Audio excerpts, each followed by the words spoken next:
नमस्कार,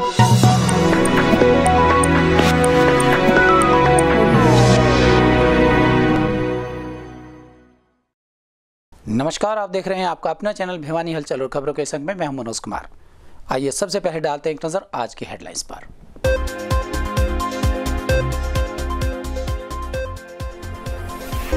वीरवार को भी 93 नए केसेस आने के बाद कुल एक्टिव केसेस की संख्या 483 हो गई है। वहीं 25 कोरोना पॉजिटिव ठीक भी हुए हैं।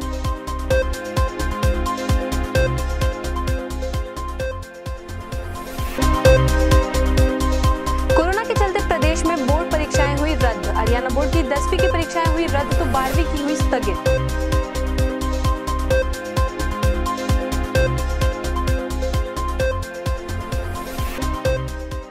सोलह परिवारों में से 7 का किया मौके पर निपटारा, शेष में जांच के आदेश। एससी आलोक निगम की अध्यक्षता में हुई कष्ट निवारण समिति की बैठक।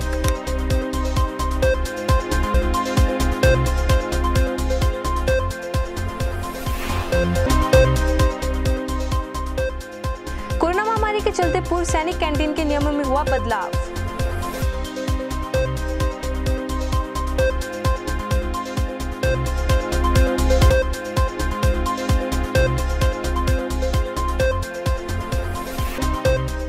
दूसरे ठेकेदार के आने से स्वास्थ्य विभाग के आउटसोर्सिंग कर्मचारियों में नौकरी जाने का भय, पुराने कर्मचारियों को रखे जाने की गई मांग।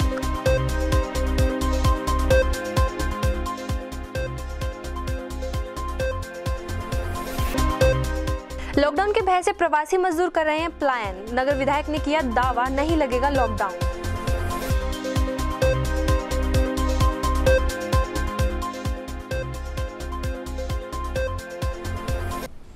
और अब खबरें विस्तार से।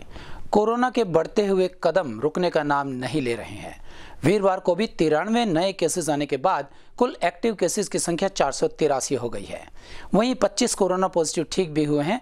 इस तरह से अब तक आए कुल 7028 केसेस में से 6389 ठीक भी हो चुके हैं।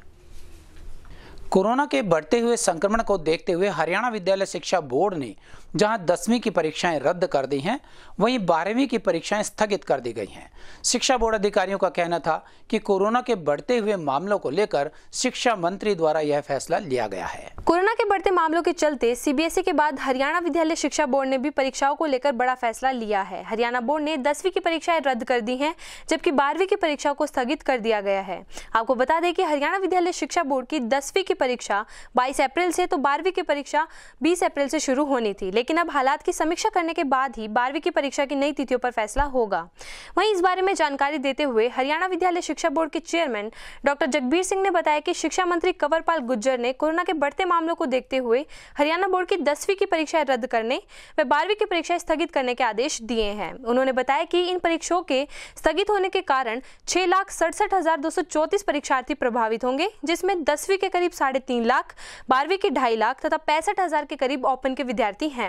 हरियाणा विद्यालय शिक्षा बोर्ड की वार्षिक परीक्षाएं 12वीं की 20 तारीख से प्रारंभ हो रही थी और 10वीं की 22 अप्रैल से, लेकिन अभी भी जानकारी मिली है कि माननीय शिक्षा मंत्री जी ने घोषणा की है कि 10वीं की परीक्षाएं रद्द की जाती हैं और 12वीं की परीक्षाएं स्थगित की जाती हैं। उनका कहना है कि जिस प्रकार से सीबीएसई ने किया है, बोर्ड, शिक्षा विभाग और बोर्ड उसी के अनुसार कार्रवाई करेंगे। तो सर कहाँ तक सही मानना?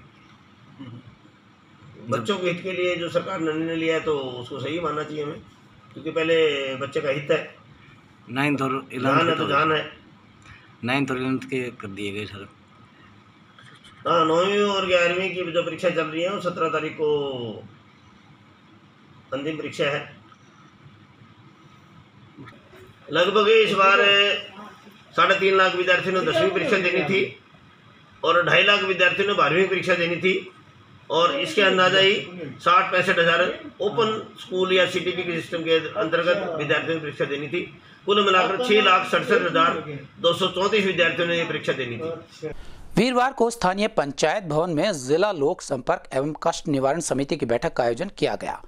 लोक निर्माण एवं वास्तुकला विभाग के अतिरिक्त मुख्य सचिव आलोक निगम की अध्यक्षता में हुई इस बैठक में रखे गए परिवादों में से अधिकतर का निपटारा मौके पर ही कर दिया गया और बाकी परिवादों के लिए दिशा निर्देश भी जारी किए गए। लोक निर्माण तथा वास्तुकला विभाग के अतिरिक्त मुख्य सचिव आलोक निगम की अध्यक्षता में वीरवार को स्थानीय पंचायत भवन में जिला लोक संपर्क एवं कष्ट निवारण समिति की बैठक आयोजित हुई।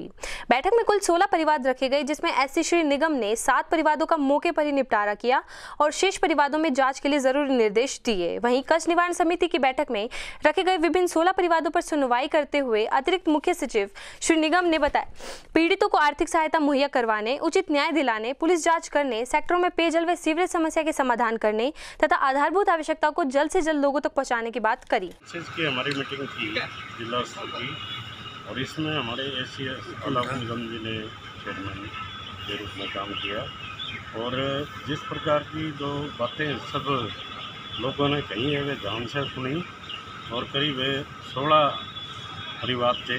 सारे परिवारों के अंदर कोई त्रुटि नहीं मिली या उनकी संतुष्टि कर दी गई और वे सारी जो शहर की भी कुछ समस्याएं मैंने दिए हैं तो उन पर भी कार्रवाई जल्द से जल्द अमल। मेरा नाम करमवीर है जी, मैं नड़ोई गांव से हूँ जी।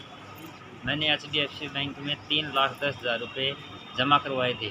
जमा की रसीद मेरे पास है, मेरे अकाउंट में कोई पैसा नहीं आया अभी तक। 2018 की बात है, 2018 से। क्या आज भी आप कमर्स कमेटी में आए? क्या हाँ जी आए जी, आज कहा है जी अधिकारी को जांच करने के लिए। आगे देखना अगली मीटिंग में क्या करेंगे पता नहीं। नवरात्रों के चलते तीसरे दिन मां भगवती के स्वरूप चंद्रघंटा देवी की पूजा श्रद्धालुओं द्वारा पूरे विधि विधान के साथ की गई। स्थानीय हुड्डा पार्क के नजदीक स्थित पूर्वा हनुमान मंदिर में हवन यज्ञ का आयोजन भी किया गया और यहां संध्या समय प्रतिदिन की भांति भजन कीर्तन का आयोजन भी होगा। गौरतलब है कि आज नवरात्रि के तीसरे दिन मां के स्वरूप चंद्रघंटा देवी की पूजा बड़े ही विधि विधान व धूमधाम से की जाती है। इसी कड़ी में वीरवार को हुड्डा पार्क के समीप स्थित पूर्वी हनुमान मंदिर में भी मां चंद्रघंटा देवी का गुणगान करने के साथ साथ हवन यज्ञ का आयोजन भी किया गया। वहीं मंदिर में पहुंचे भक्तगणों ने बताया कि मंदिर में सुबह के समय यज्ञ का आयोजन किया गया है तथा संध्या आरती में मां का गुणगान भजन व कीर्तनों के माध्यम से कर माता को मनाया जाता है। इस अवसर पर कोरोना संक्रमण से बचाव के लिए मंदिरों में सभी नियमों व हिदायतों की पूर्ण रूप से पालना भी की गई। मैं आनंद सरस्वती, सिद्धपीठ पूर्व हनुमान मंदिर, शिष्य श्री स्वामी सेवानंद सरस्वती। आज माँ चंद्रघंटा तृतीय नवरात्रि है। माँ के नवरात्रि के पावन अवसर पर यहाँ हवन यज्ञ आदि किया जा रहा है, सत्संग कीर्तन किया जा रहा है। जैसे कि सरकार के नियमों के अनुसार सोशल डिस्टेंस का पालन करते हुए सब कुछ माँ की आराधना की जा रही है। मैं राधा कृष्ण मिश्रा श्रीधाम वृंदावन, जो कि प्राचीन पूर्व वाला हनुमान मंदिर में महंत श्री मायानंद सरस्वती जी महाराज के सानिध्य में चैत्र नवरात्रि में, जो कि चैत्र नवरात्रि क्यों मनाया जाता है, क्योंकि आज से नव संवत्सर प्रारंभ होता है। नव संवत्सर यानी कि आनंद नाम का संवत्सर चल रहा है और इसमें शक्ति की विशेष उपासना की जाती है। नवरात्रि में 9 दिन होते हैं, 9 देवियों की अलग अलग उपासना की जाती है। पहले दिन प्रथम शैलपुत्री, दूसरे दिन ब्रह्मचारिणी, तीसरे दिन चंद्रघंटा।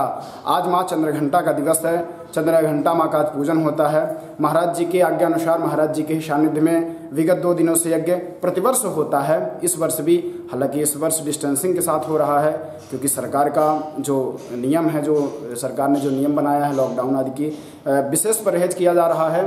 निर्मला देवी, मैं निर्मला देवी पूर्व हनुमान मंदिर में सत्संग करते हैं, हवन करते हैं। महाराज जी के चरणों में महाराज जी का बहुत बहुत आशीर्वाद है हमारा। कोरोना महामारी के चलते पूर्व सैनिक कैंटीन के नियमों में भी बदलाव कर दिया गया है। कर्नल सूरज भान द्वारा दी गई जानकारी में बताया गया कि स्टोर में आने से पहले बुकिंग करवाना आवश्यक होगा, जिसमें दोपहर 9 बजे से लेकर 1 बजे तक करीबन 100 से 150 सैनिकों की बुकिंग की जाएगी और कोविड-19 के नियमों का पूरा पालन सख्ती से किया जाएगा। कोरोना महामारी के बढ़ते प्रकोप को मद्देनजर रखते हुए पूर्व सैनिक कैंटीन भिवानी के मद्देनजर कर्नल सूरज भान ने जानकारी देते हुए बताया कि सीएसडी कैंटीन में आते समय पूर्व सैनिकों को कुछ बातों का ध्यान रखना होगा। सर्वप्रथम रजिस्ट्रेशन करवा कर ही कैंटीन आए व 16 अप्रैल से शराब और जनरल स्टोर दोनों के लिए बुकिंग कराना आवश्यक होगा। साथ ही उन्होंने बताया कि कैंटीनों के बिलों का भुगतान केवल ATM के माध्यम से होगा, नगद भुगतान स्वीकार नहीं होगा। वहीं सीनियर सिटीजन अपने आश्रितों का अथॉरिटी लेटर बनवाएं, जिसमें वे उनका सामान इत्यादि लेकर जा सकें। वे पूर्व सैनिक अपना स्मार्ट कार्ड रिन्यू करवाने के लिए अपना पैन कार्ड साथ लेकर आएं। उन्होंने यह भी बताया कि पूर्व सैनिकों को पुनः सूचित किया जाता है कि कैंटीन में आते समय कोरोना महामारी के सभी नियमों का पालन करें। यदि पूर्व सैनिक महामारी से बचने के उपायों का पालन नहीं करेंगे तो पिछले वर्ष की तरह कैंटीन को बंद भी किया जा सकता है। कोरोना महामारी के चलते हुए अभी कुछ पूर्व सैनिक कैंटीन भिवानी में कि यहाँ पे सामान लेने आ रहे हैं जो भी हमारे एक्स सर्विसमैन, उनके लिए कुछ नियमों में बदलाव किए गए हैं। ये उनकी खुद की भलाई के और स्टाफ की भलाई के लिए है। इनमें खास करके जैसे अब ये देख रहे हैं कोरोना का प्रकोप बढ़ता जा रहा है, तो हम आपको माध्यम से सभी को जानकारी देना चाहते हैं कि CST कैंटीन में आते समय पूर्व सैनिक के कुछ विशेष बातों का ध्यान रखें। सभी लोग अपना रजिस्ट्रेशन करवा के कैंटीन में आएं। सभी आदमी मास्क का इस्तेमाल करें, आपसी दूरी 2 गज की बना के रखें और कोई पैनिक में ना आए कि वो आए हैं उनको सामान नहीं मिलेगा। हम 100% कोशिश करेंगे कि शाम होते होते सभी को सामान दे के ही भेजेंगे। कोई सीनियर सिटीजन या महिला जिसका रजिस्ट्रेशन नहीं हुआ है, दूर से आया है, तो उसको भी हम टोकन दे करके सीनियर सिटीजन को उसको भी सामान दे के भेजेंगे। दूसरी एक ज़रूरत अब ये पड़ी है कि अब जितने स्मार्ट कार्ड होल्डर हैं कैंटीन के, उनके स्मार्ट कार्ड जब वो अपडेट करवाने आते हैं तो अपना एक पैन कार्ड साथ में लेके आए। पैन कार्ड साथ में लिंक करवाना आवश्यक हो गया है। अगर वो अगस्त महीने अगले महीने तक उन्होंने अगर पैन कार्ड अपना लिंक नहीं करवाया तो 2-4 बिलिंग के बावजूद में उनका स्मार्ट कार्ड बंद हो जाएगा। इसलिए अपना पैन कार्ड साथ में लेकर के आए, वो भी उसके साथ लिंक करवाएं। जो महिला या सीनियर सिटीजन ज़्यादा उम्र हो गई है तो उनसे ये भी आग्रह है कि वो अपने आश्रितों का अथॉरिटी लेटर बनवा के दे दें ताकि उनका सामान वो लेके जा सकें और उनको ये तकलीफ ना हो। निजी स्कूल संचालकों ने सरकार द्वारा हाल ही में दिए गए निर्णय 1ली से 8वीं कक्षा तक के विद्यालयों को बंद किए जाने का एक बार फिर पुरजोर विरोध किया है। स्थानीय हुड्डा पार्क के सामने एकत्रित होकर प्रदेश अध्यक्ष राम अवतार शर्मा की अगुवाई में उपायुक्त कार्यालय तक पहुंचकर एक ज्ञापन भी उन्हें सौंपा गया। वीरवार को स्थानीय हुड्डा पार्क में भिवानी के सभी निजी स्कूलों द्वारा एकत्रित होकर हुड्डा पार्क से लेकर डीसी ऑफिस तक स्कूल बसों के द्वारा रोष प्रदर्शन करते हुए डीसी कार्यालय पहुंचे। वे अपनी विभिन्न मांगों की पूर्ति हेतु उपायुक्त को ज्ञापन भी सौंपा। आपको बता दें कि मिडिल कक्षा तक स्कूल बंद रखने के आदेश के खिलाफ यह रोष प्रदर्शन किया गया है। वहीं प्राइवेट स्कूल वेलफेयर एसोसिएशन के प्रदेश अध्यक्ष राम अवतार शर्मा ने बताया कि कोरोना के नाम पर स्कूल बंद होने से समाज की संपूर्ण शिक्षा व्यवस्था के तहस नहस होने के साथ साथ प्राइवेट स्कूलों के स्टाफ की आर्थिक व्यवस्था भी बर्बाद हो गई है, जिस कारण उन्हें अनेकों परेशानियों का सामना करना पड़ रहा है। साथ ही स्कूल की अन्य प्रॉपर्टी में भी स्कूल बंद होने की वजह से काफी नुकसान हो रहा है। देखो, private school welfare association Haryana ने आज प्रदेश स्तर पर हमारे हर डिस्ट्रिक्ट वाइज हम डीएम को हमारी प्राइवेट स्कूलों की जो बसें हैं उनकी हम किस्तें नहीं भर पा रहे, हमारे स्कूल बंद होने की वजह से उनकी हम EMI नहीं दे पा रहे, तो वो बसों की चाबियां हम आज डीएम साहब को सौंपेंगे और एक मुख्यमंत्री जी के नाम विज्ञापन देंगे कि सबसे पहले इस कोरोना की मारी इन प्राइवेट स्कूलों पर क्यों। हरियाणा में सभी व्यापार चल रहे हैं, सभी व्यापार खुल रहे हैं, सभी संस्थाएं खुल रही हैं। 1ली से 8वीं तक के बच्चे को कोरोना होगा क्या?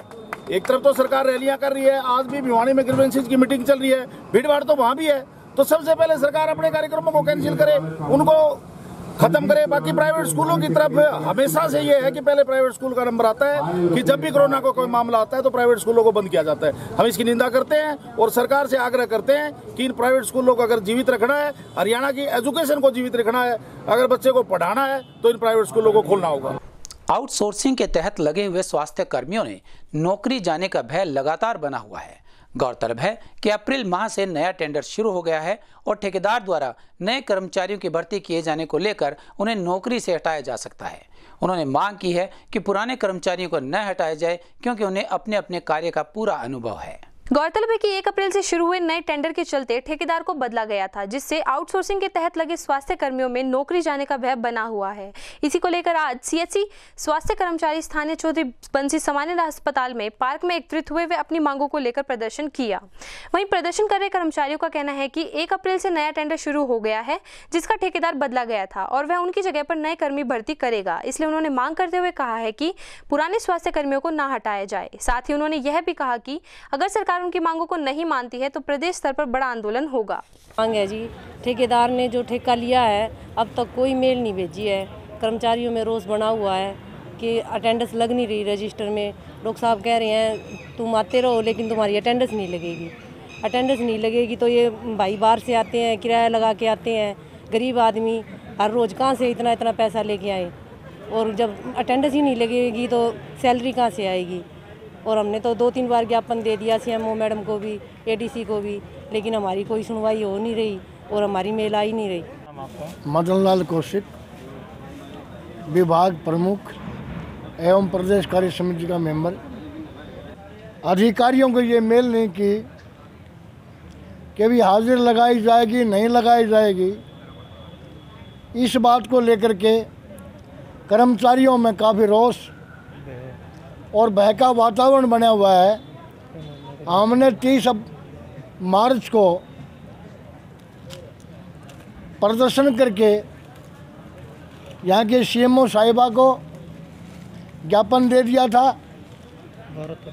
और 12 तारीख को हमने स्वास्थ्य मंत्री, मुख्यमंत्री, DG स्वास्थ्य और CMO साहिबा को पुनः हमने ज्ञापन दिया, लेकिन अभी तक न तो स्वास्थ्य विभाग के अधिकारियों के द्वारा हमारे कोई आश्वासन दिया गया है कि भी तुम्हारा क्या होगा क्या नहीं होगा। कोरोना महामारी संक्रमण के चलते इस वर्ष एक बार फिर से प्रवासी मजदूरों ने अपने घर की ओर रुख कर लिया है। हालांकि इस बारे में नगर विधायक घनश्याम सराफ का कहना था कि प्रदेश सरकार ने पूरी तरह से सुरक्षा और पुख्ता प्रबंध किए हुए हैं और यहां लॉकडाउन की भी संभावना नहीं है, इसीलिए मजदूरों को अपने घरों में वापस जाने की आवश्यकता नहीं है। कोरोना महामारी से बचाव के लिए हरियाणा सरकार द्वारा पुख्ता प्रबंध किए हुए हैं, लेकिन इन प्रबंधों के बावजूद भी निरंतर कोरोना मरीजों की संख्या में वृद्धि हो रही है। वहीं हरियाणा सरकार द्वारा लगाए गए नाइट कर्फ्यू का सीधा असर प्रवासी मजदूरों को देखने पर मिला। प्रवासी मजदूर अपना काम धंधा छोड़कर वापस अपने घरों की ओर जाने लगे हैं। जब मजदूरों से इस बारे में बातचीत की गई तो उनका कहना था कि पिछले साल भी कोरोना महामारी की वजह से ये लोग 3 महीने तक यहाँ फंसे रहे। हालांकि जिला प्रशासन व अनेक सामाजिक संगठनों द्वारा इनकी मदद तो की गई, लेकिन घर जाने की चिंता उन्हें सता रही थी। इसी कारण ये मजदूर पहले ही अपना काम धंधा छोड़कर वापस अपने घरों की ओर जा रहे हैं। वहीं जब इस बारे में नगर विधायक घनश्याम सराफ से बातचीत की गई तो उन्होंने बताया कि हरियाणा में कोरोना महामारी के बचाव के लिए सभी पुख्ता प्रबंध कर लिए गए हैं तथा लगातार कोविड की वैक्सीन भी लोगों को लगवाई जा रही है। साथ ही उन्होंने कहा कि हरियाणा में लॉकडाउन नहीं लगेगा, इसलिए मजदूरों को घबराने की आवश्यकता नहीं है। क्यों जा रहे हो गाँव? पिछले साल लॉकडाउन के कारण में मालूम थोड़ा लफड़ा आ गया तो इसलिए मान लो गाँव जा रहा है। तब की बार पहली बार पहली मालूम संभावना लॉकडाउन की। हाँ, तो गाँव जा रहे, गाँव जा रहे, कमाने के लिए आए थे। हाँ। तो कोई फायदा तो नहीं हुआ होगा? हाँ? क्या फायदा हुआ आपको? मान लो आप आए यहाँ कमा नहीं पाए तो वापिस प्लान करेंगे। यहाँ लॉकडाउन लग जाएगा तो बड़े क्या करेंगे? 1 साल पहले जी बरसात क्या कहेंगे? गाँव जा रहे। कहाँ के रहने वाले हो? झांसी। किस लिए जा रहे गाँव? लॉकडाउन की सुनना है कि लॉकडाउन लग रहा है। अगले साल 1.5 महीना बैठे रहे थे। कुछ जगहों पे ये क्या जा रहा है कि लॉकडाउन लग जाएगा पूरे क्षेत्र में, इसलिए हम यहाँ से पलायन कर रहे हैं। लेकिन न तो हरियाणा सरकार की कोई मंशा लॉकडाउन लगाने की है और न हमारी सरकार ने किसी को ये प्रूफ दिया है कि हमारा कोरोना पॉजिटिव केस अभी कम है और वो काबू में। सबको लेकर हमारी सरकार चिंतित है, लेकिन कोई भी प्रवासी यदि यहाँ से जाता है तो लोग ये समझते हैं कि कोरोना की वजह से ये अपने क्षेत्र में से भाग जाए, लेकिन ऐसी कोई बात नहीं है। अधिकारी भी और हमारे जो वर्कर हैं, ये सारे वर्कर प्रवासी मजदूर अच्छी तरह यहाँ रुके हुए हैं, कोई लंबी चौड़ी बात नहीं है। 11 अप्रैल से 14 अप्रैल तक मनाए गए टीकाकरण महोत्सव के अंतर्गत स्वास्थ्य विभाग ने 84% वैक्सीनेशन किया। इस उत्सव के चौथे दिन 7000 लोगों को वैक्सीन लगाने का लक्ष्य रखा गया था, लेकिन इससे कहीं अधिक 9747 लोगों को वैक्सीन लगाई गई, जिसमें 14 प्राइवेट टीम सहित कुल 46 टीम्स का योगदान रहा।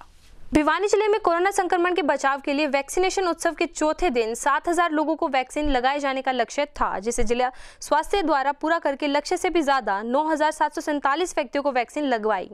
वहीं चौधरी बंसीलाल सामान्य अस्पताल के नोडल अधिकारी डॉक्टर आशीष सांगवान ने बताया कि पूरे भारतवर्ष में टीका उत्सव मनाया गया था, जिसमें जिला भिवानी में 4 दिन में 29,539 लोगों ने वैक्सीनेशन लगवाई है। वह भिवानी जिले में 88 दिनों के अंदर 1 लाख लोगों ने वैक्सीनेशन लगवाई है तथा अब तक भिवानी जिले में 1,12,000 लोगों ने कोरोना वैक्सीन लगवा ली है।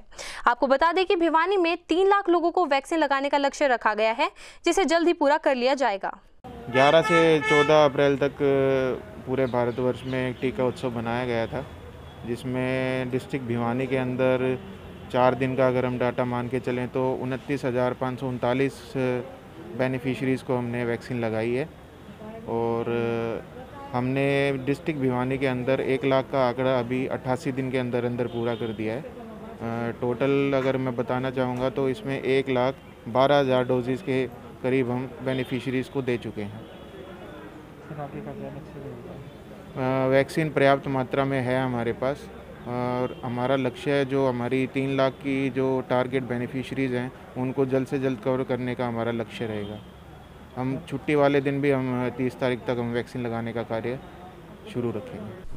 स्थानीय बावड़ी गेट क्षेत्र में स्थित पार्क में डॉक्टर भीमराव अंबेडकर बाबा साहिब की 130वीं जयंती के अवसर पर विश्व हिंदू परिषद के कार्यकर्ताओं द्वारा एक विशेष कार्यक्रम का आयोजन किया गया। इस कार्यक्रम में बाबा साहिब के चित्र पर पुष्प अर्पित किए गए और उनके जीवन पर प्रकाश भी डाला गया। ऐसा है, बाबा साहेब भीमराव अंबेडकर जी का जन्म जयंती हर साल सामाजिक समरसता के तहत मनाई जाती है और विश्व हिंदू परिषद तो हर जिस भी महात्मा की जयंती आती है उसको बड़ी धूमधाम से मनाते हैं। आज यहाँ जैन चौक में इस पार्क के अंदर हमारे विश्व हिंदू परिषद के सामाजिक समरसता प्रमुख भाई अशोक बिडलाल जी ने इसका आयोजन किया है। तो इसमें सभी विश्व हिंदू परिषद और बजरंग दल के और अन्य कार्यकर्ता शहर के गणमान्य नागरिक इकट्ठे हुए हैं। और मेरा नाम अशोक बिडलाल एडवोकेट है जी। मैं विश्व हिंदू परिषद में सह समरसता प्रमुख हूँ शहर का। आज बाबा साहब की जयंती मनाई जा रही है। बाबा साहब की जयंती के थ्रू हम समाज को एक संदेश देना चाहते हैं कि हम सबको जो है मिल के रहना चाहिए। इस देश से जो जाति व्यवस्था का जो सिस्टम बना हुआ है उसको खत्म करना है। वरुण बजरंगी जिला महामंत्री विश्व हिंदू परिषद के तहत आज बाबा साहब अम्बेडकर जी की जयंती बनाई गई, धूमधाम से बनाई गई। उनके जन्म दिवस पर बच्चों में लड्डू बांटे गए, पुष्प अर्पित किए गए और एक सामाजिक समरसता का संदेश हमने समाज में दिया। और अब जाने से पहले एक नजर आज की हेडलाइंस पर।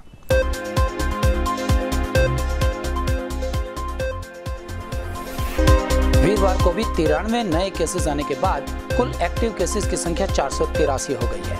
वहीं 25 कोरोना पॉजिटिव ठीक भी हुए हैं।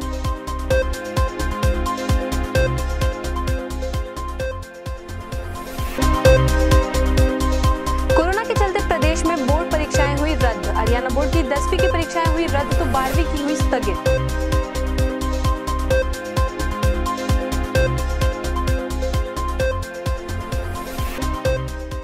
16 परिवारों में से 7 का किया मौके पर निपटारा, शेष में जांच के आदेश। एससी आलोक निगम की अध्यक्षता में हुई कष्ट निवारण समिति की बैठक।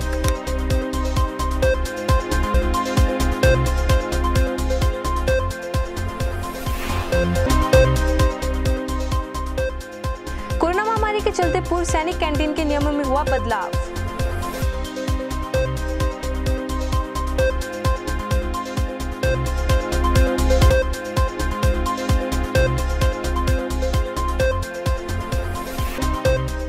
दूसरे ठेकेदार के आने से स्वास्थ्य विभाग के आउटसोर्सिंग कर्मचारियों में नौकरी जाने का भय, पुराने कर्मचारियों को रखे जाने की गई मांग।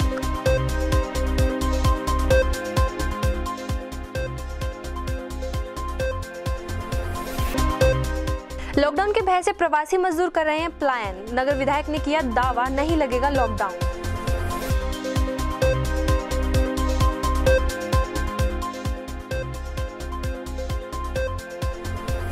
हमारे संग में बस इतना ही। अगले के लिए देखते रहेगा आपका अपना चैनल भिवानी हलचल।